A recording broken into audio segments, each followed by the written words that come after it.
माननीय सदस्य हर्कराज राई, माननीय सदस्य यथास्थानबाट आफ्नो कुरा राख्नुहोला।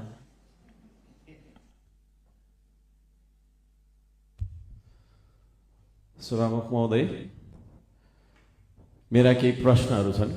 म आफ्नो विचार राख्नुभन्दा प्रश्न राख्न चाहन्छु। लिपुलेकमा भारतले नाका खोलेर चलाइरहँदा किन मौन छ यो सरकार?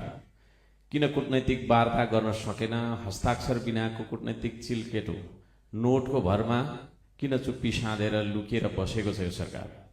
नेपाली सेनालाई सीमा रक्षामा त्यता पठायो कि सुकुम्बासी बस्तीमै दादागिरी देखाउँदै बस्यो? सीमा बनाउन नसक्नु, सीमा बचाउन नसक्नु, तर के अरे सेनाको दुरुपयोग गरेर आफ्नै गरिब जनताको बस्तीमा आतंक फैलाउनुको कारण के हो? त्यसको उत्तर चाहिन्छ हामीलाई। आज देश अभिभावक विहीन बन्न पुगेको छ।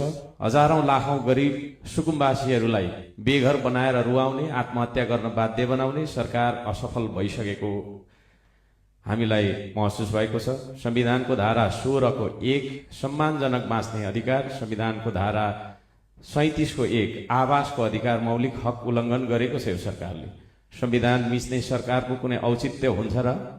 गरिबका भत्किएका बस्ती अनि बिजोग गरी राखिएका होल्डिङ सेन्टर्समा प्रधानमन्त्री जानुभयो कि जानुभएको छैन? कि आफ्नै कार्यालयमा लुकी बस्नु भएको छ? हामी उत्तर चाहन्छौँ। सरकारले आफै विधि थिति मिचेर अध्यादेश ल्यायो। लोकतन्त्रको याद दिलाउनु पर्ने भयो। नागरिक सर्वोच्चतालाई संसदको सर्वोच्चताले स्थापित गर्दछ। संसद छल्नु भनेको जनमत नमान्नु हो, लोकतन्त्र नमान्नु हो। विधि र थिति बसाउन किन सकेन यो सरकारले? सरकार आफैले लोकतन्त्रलाई किन कमजोर बनाउने दिशामा गयो? सरकार चलाउनेलाई अब अङ्कगणित समेत सिकाउनु पर्ने बाध्यता आयो। सामान्य हिसाब समेत सिकाउनु पर्ने बाध्यता आयो। संवैधानिक परिषद सम्बन्धमा 6 संख्यामा 3 कसरी बहुमत भयो? चौथो वरियतालाई पहिलो देख्ने सरकारलाई 4 पहिले आउँछ कि 1 पहिले आउँछ भनेर सिकाउनु पर्ने भयो। विदेशी ऋण लिनमा विश्वकृतिमान राख्ने जस्तो देखिन्छ यो सरकारले।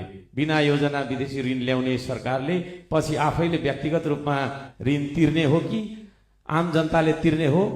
ऋणको प्रस्ताव संसदमा पेश गरेर घनीभूत छलफल गर्नुपर्छ कि पर्दैन? सांसदहरू मार्फत सम्पूर्ण नेपालीलाई औचित्य पुष्टि गरेर बुझाउनु पर्छ कि पर्दैन? बजेट बनाउँदा प्रतिपक्षी दलहरूसँग छलफल गर्नुपर्छ कि पर्दैन? कि एकलौटी स्वेच्छाचारी बनेर बजेट ल्याउने हो? के यो सरकार र सरकारमा बस्नेहरूको गोजीको पैसा हो यो? राज्यको ढुकुटी भए प्रतिपक्षसँग सल्लाह गरेर छलफल गरेर सबैतिरका जनताको सेवा सुविधा सम्बोधन गर्ने गरी